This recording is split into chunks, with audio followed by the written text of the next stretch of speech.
So this time last year, Zanza finished a good 6th in the Paddy Power Gold Cup, and today went elsewhere. He went to Wetherby, and he finished an unlucky 2nd. If he'd jumped the last, he would have won.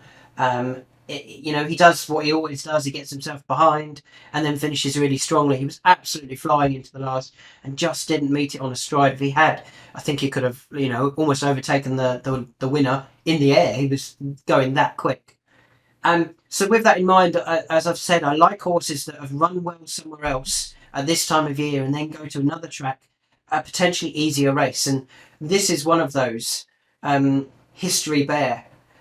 Last year, he was finishing 3rd behind Severance and Cormier, or Cormier and Severance, at Cheltenham over 2 miles in a handicap hurdle. Now, they both run tomorrow in the Greatwood Hurdle.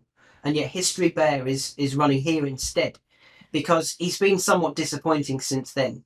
After finishing 3rd at Cheltenham, he went to Sandown and pulled up, and then went to Hexham and disappointed again at Hexham. Now, he's had 216 days off the track, and I think he can run a really big race here in what looks a lot easier race than what he has been contesting. He was only a 4-5 last year. He's going to be a 5-6 this year. He's a 5-6 this year.